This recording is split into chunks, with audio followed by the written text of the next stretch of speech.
Welcome to In the Arena. I'm your host, Mindy McAlindon. Joining us today in the arena is Margaret Sova McCabe. She is the Vice Chancellor for Research and Innovation at the University of Arkansas. You will be loving the conversation that we have today. She has had a remarkable career, starting in law, becoming the Dean of the University of Arkansas Law School, and now is leading one of the university's most dynamic and forward-looking initiatives in research and innovation. Under her leadership, the University of Arkansas is making strides in areas like civil engineering, advanced materials, defense infrastructure, and semiconductor research. This groundbreaking facility that we'll be talking about today is the music facility, not to be confused with music. And we'll also be talking about other programs such as AMIRC that she's been working on. So Margaret, welcome to the show. Hey, thank you so much. We share the same energy and excitement for science and innovation. So I'm thrilled to be here. Thank you for the invitation. Thank you. It is a little nerdy, I will agree, but my kids tend to laugh at me when I get excited about some science thing I learned. And I'm like, you it's okay to be a nerd. Yeah. That's right. We need nerds in the world, right? Yes, we do. That's right. So let's talk a little bit just kind of how you got here, because it is a really fun path that you've taken. I mean, you started off in law and now you're in this engineering side, which, I mean, granted, they're both disciplines, but they're very, very different. So tell us quickly kind of how you got from where you started to where you are now. Sure. I'll try to be quick about that. Yeah. It's somewhat of a surprise. You know, many people's careers just take a lot of different interesting turns, and I'm no different.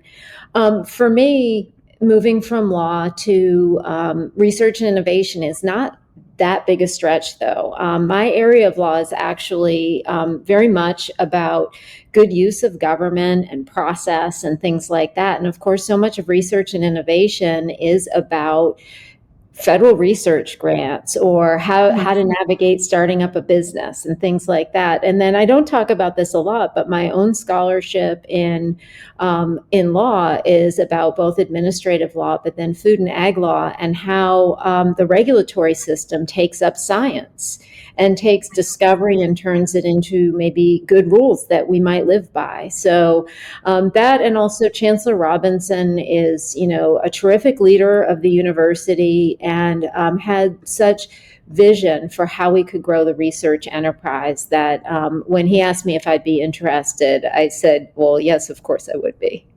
That is great. And Chancellor Robinson is an innovative leader. He really, I think, looks at the university totally different than we've seen other chancellors in the past. He really is forward thinking, I think, in how he looks outside of the box a little bit. I think that's true. And what's interesting is he's forward thinking, but true to his own discipline. He's very much respectful of the history and the traditions. And those come together with him, I think, in really great ways, which is the land grant mission and is our university serving the people of Arkansas. So it's a good time to be at the university for sure. Absolutely. Well, let's talk about the 150 Forward Strategic Plan. Sure. It has a couple of primary goals, but one of them is research excellence. And this is kind of where we hit your area. And definitely, I think the mission is to relentlessly pursue its land grant mission, as you just mentioned, by promoting scientific inquiry, knowledge creation, and creative works that integrate and coordinate education, research, and science activities. So how is your office bringing this research excellence to life? Sure. In many ways, but let me unpack that 150 Forward statement a little bit more. We really talked about wanting to make sure that research excellence was about a deep and lasting reputation for our faculty across the nation and the world as really having high quality research outputs and creative works and things like that. So it's about, the long-term reputation of the university. And so our office spends a lot of time putting faculty first. It's no fun to navigate the world of federal grants. It can be frustrating, but we always try to think about faculty first and how do we help every faculty member perform at their highest potential in terms of whatever their research or scholarship may be.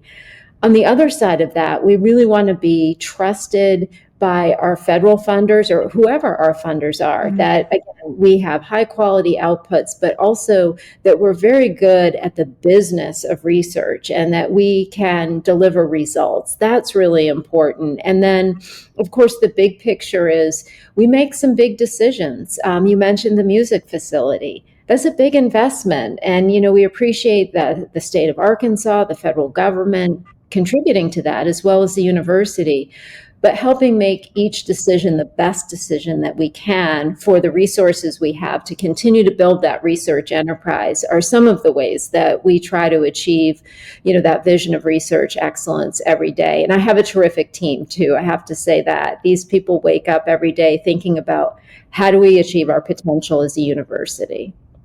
That is great. And I think it is just a different way of looking at the university than I think we've looked at, not just Arkansas, but in general in past years. I think University of Arkansas is really starting to kind of look at this more of an investment in the community, an investment in the state, and kind of that long-term, not just teaching, right? So I love that you're here because you do bring a really rounded perspective of how you can do that. So let's talk about 3 different initiatives. First, I want to talk about concrete, which I know doesn't sound exciting off the bat, but it's so exciting.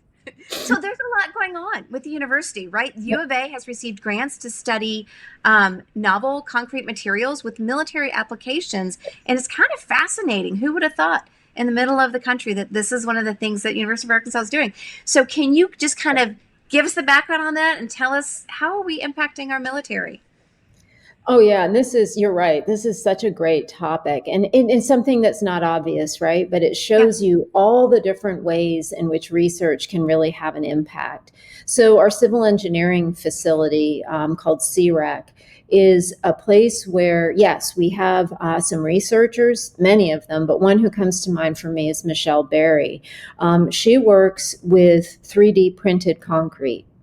And not just printing concrete, but let's think about that. Let's say you are in the battlefield and you need to move forward people and equipment. How do you do that quickly? You can now, thanks to some of Michelle's work, you can print what you need in the field with concrete. And so that's not just the 3D printing, but that's also thinking about what are the local materials that we might need to be making concrete from, and how can Michelle's lab make sure that our military is well prepared to be able to formulate the concrete they need at the time they need it and where they need it. And that's just incredible. And then, of course, that also translates, right? I was thinking about this morning when I was out walking. So much of our American tradition is taking those military technologies and then having them have civilian applications. Exactly. So here in a rural state like Arkansas, will Michelle's research result in, let's say, bridge technology that could be used more cheaply, deployed if we have a natural disaster, to better repair our communities? And so I think that's just a terrific example of how, when you say, oh, we do concrete research, I think some people might go, yeah, okay. Yeah. How is that even interesting? But it's really amazing when you think about it. Could be anywhere in the world. It's a mobile 3D concrete printer, and it can have such application to our military being successful and safe. Yeah, it is. It is mind-blowing that you can now create concrete in the middle of nowhere on demand. Like that changes the game when you think about forces on the ground or forces trying to advance in some way. I think it is pretty amazing. And I love the work that she's doing. So kudos to her on that. So let's talk a little bit about you say AIMRC? AMRIC, the Arkansas Integrated Metabolic Research Center, which is kind of a mouthful.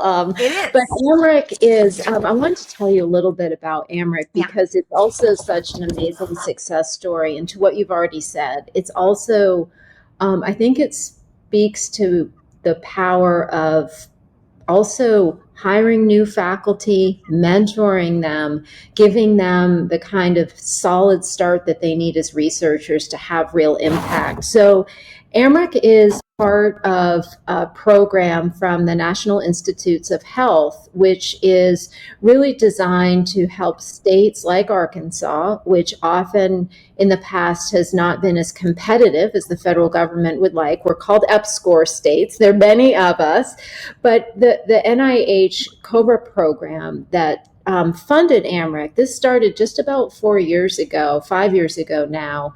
And what they've been able to do is begin a metabolic research center that looks at tissues and the cellular level of how disease functions.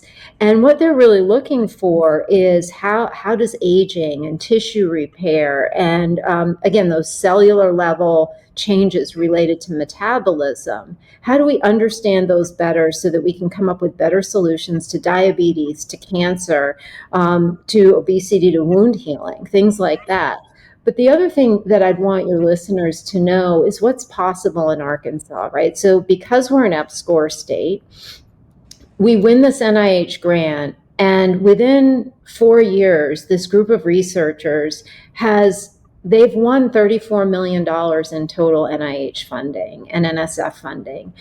And that's just a testament to what good people can do together. And if we're intentional and we're really focused again on having impact, that we can really do a lot in not that long a time too. And so I'm incredibly proud of that group and their contributions, because a lot of the COBRA program is about mentorship and how we recruit talented people to our campus, give them the tools they need to be successful researchers. That also means they're going to be working with students, whether they're undergrad or grad students.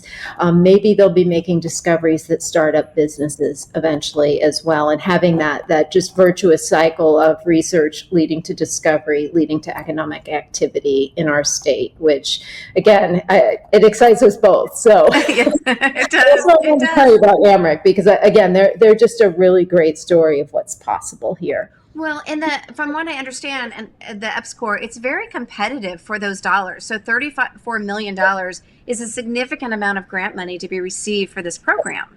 Yep, Right? that is absolutely Yeah. true. And it is remarkable to me how quickly this group was able to build that portfolio of work. And it really speaks to both the principal investigators who won the original COBRA award, but then the people that they've recruited around them, and the mentorship that they've received. And that's setting them off in a really, really great start to their careers, to your point, which shows in their grant activity.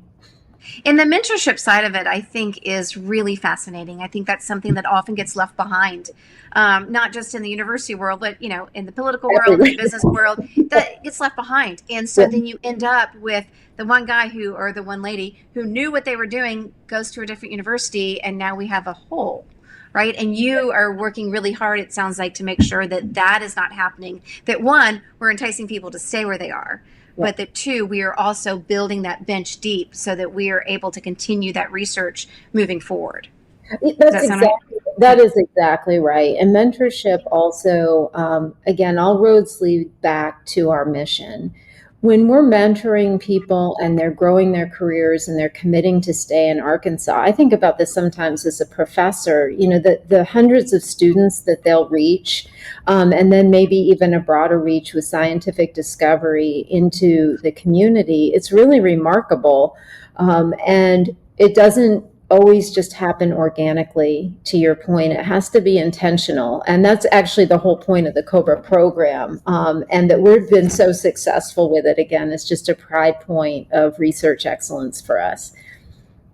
So I have to say, I love when you talk about the programs because you have such pride. You're so excited about them. It's fun. It's fun to watch you talk about them. Okay, yeah. But here's the one that I really want to talk about. I've just been waiting to bring up music. Mm-hmm. Right. So I will say the first time a representative said, Mindy, there's this new music program coming to University of Arkansas. I'm like, really? I didn't know University of Arkansas was that into music. And he's like, no. So that's when I reached out to Rebecca, and she reached out to you, and I was like, I got to know what's going on here. So if I get this right, it is the Multi-User Silicon Carbide Research and Fabrication Facility. Did I get it right? Yep, okay. You got it right. Another mouthful. Another mouthful. But it is a major milestone. It's a major investment. I've seen the facility. It was not finished when I saw it. I can't wait to come and see when it's finished. Hint, hint. But it is unique. It is cutting edge. And I just want you to deep dive and tell us, first of all, what is it? And then let's deep dive into it and talk about it. So first of all, let me just start with it is amazing. And, the credit begins with the University of Arkansas Power Group, which sits within the College of Engineering. It's led by Dr. Alan Mantooth. And Dr. Alan Mantooth is, he's committed to Arkansas. He's an alum. He's a former football player for us. He is just go Hogs all the way. And this shows, again, what one Arkansan can do with vision and with support. So the facility sits within, again, the Power Group, and it was first funded by NSF, and that multi-user part is important for your listeners to understand. Multi-user means that the federal government really bought into Alan's vision that we don't just need research facilities on campuses that just house faculty, but what if you can have a fabrication facility that not only does research, our own as well as partners with other universities, but also allows industry, whether it's small startups who have a great idea for a silicon carbide chip and how they can make it function better, or whether it's a larger industry that is just looking for a fabrication facility that does this type of semiconductor chip. It's a multi-user facility, so we're open essentially for business, and we can help grow the economy around silicon carbide by providing an affordable option for small-scale prototyping, right? Because you don't just walk into, a huge semiconductor manufacturer and say, here's what we're doing. You have to really prototype that and perfect that at small scale. And that's what this facility does, which is remarkable. But I just think that is such an incredible asset. But the other thing is that silicon carbide itself as a semiconductor is really interesting. And Dr. Mantooth will tell you this if you tour with him. This is not something that is a traditional silicon chip that's going to fire your phone. We're really looking for faster, cooler, more resilient chips for applications like electric airplanes or for next generation combat vehicles, which is some of the work that this group has been doing. And that silicon carbide provides a new technology that can be cooler, cheaper, faster, but more resilient as well. And so it will power the future is how I like to think about it. And that happens again in Arkansas and, little old Fayetteville is pretty amazing. And we, again, you'd mentioned the military applications earlier. It's a national priority to reshore the semiconductor industry. But semiconductors are also just a national priority in terms of national security and economic security.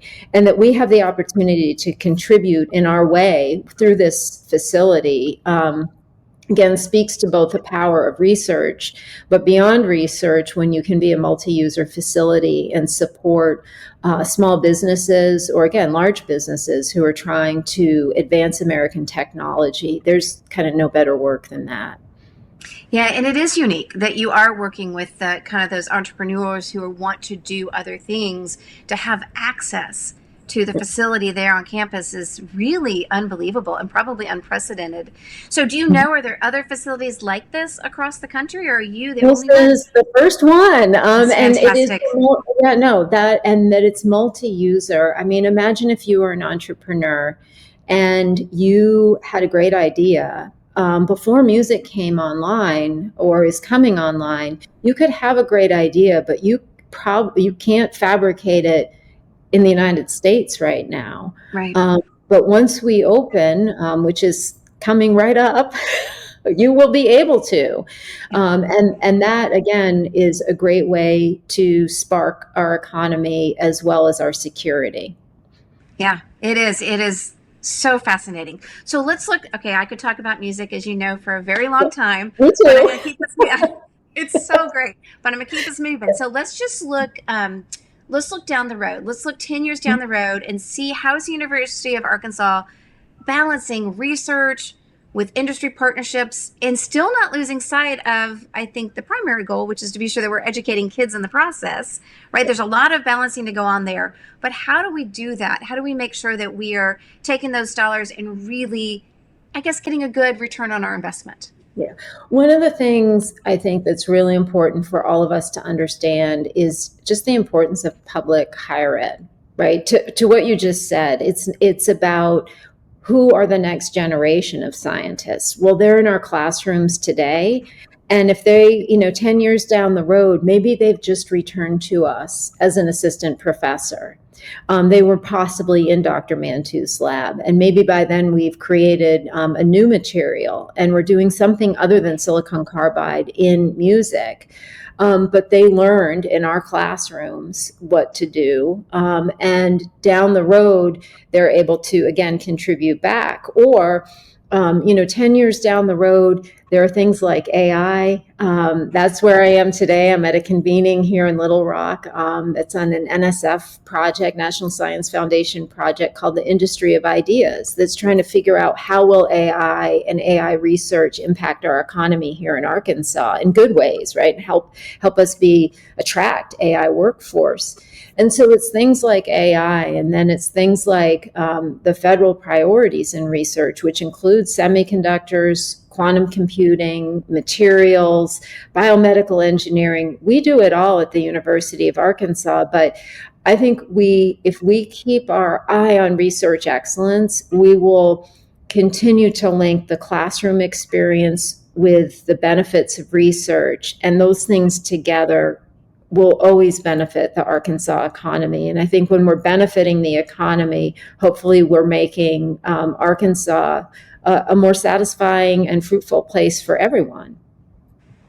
Wonderful. That is good to hear. And I love that you're continuing to think about that and to try to strive for that balance. And I mean, I would argue that AI isn't 10 years down the road. It's like 10 minutes down the road. It's like we left it at that last rest stop.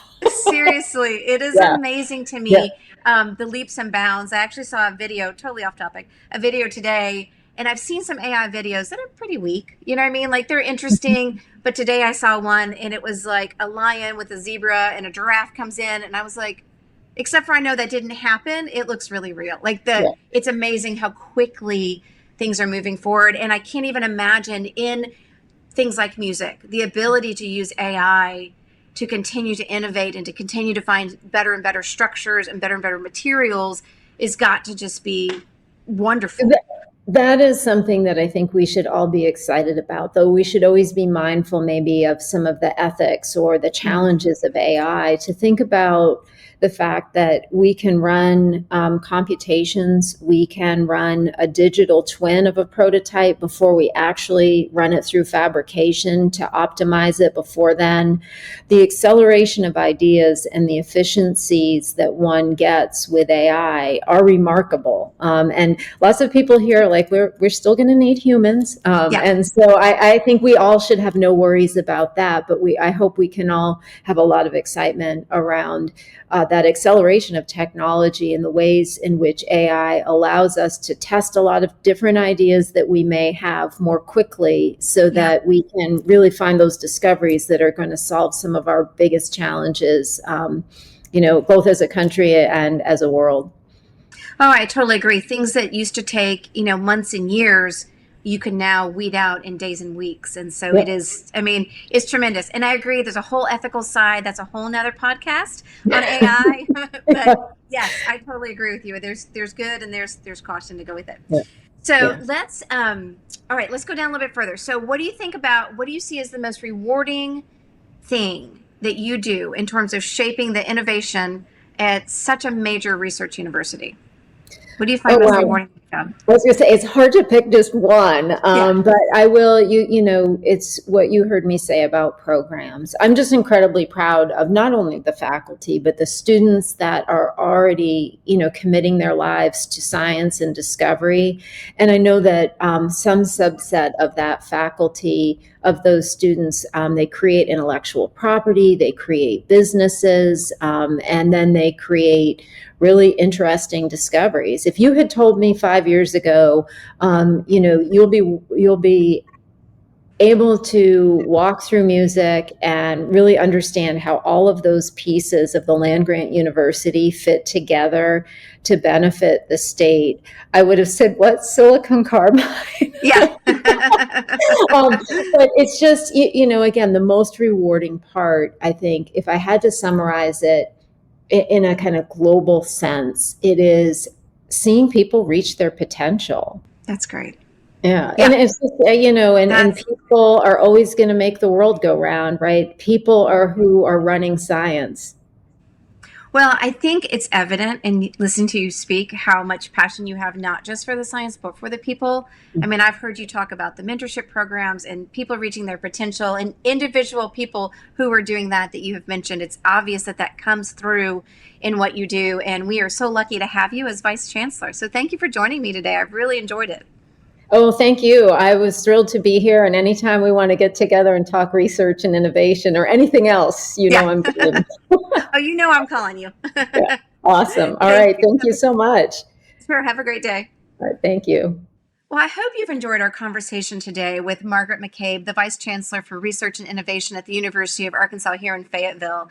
It's been amazing to hear first her journey from law school to being Vice Chancellor of this amazing research division in the University of Arkansas. We talked a lot about the different innovations that are coming up. We've talked about the defense contract with concrete and the innovations that have come through the university to make it possible to create concrete out in the field with our military, which is just transformative for them. We talked a little bit about the AMRAC and about the Integrative Metabolic Research Center, where they're researching and learning new ways to help treat and prevent disease. And then finally, I think the most exciting thing that we talked about was the music program, which is the multi-user silicon carbide research facility. And it truly is a one of a kind in the U.S.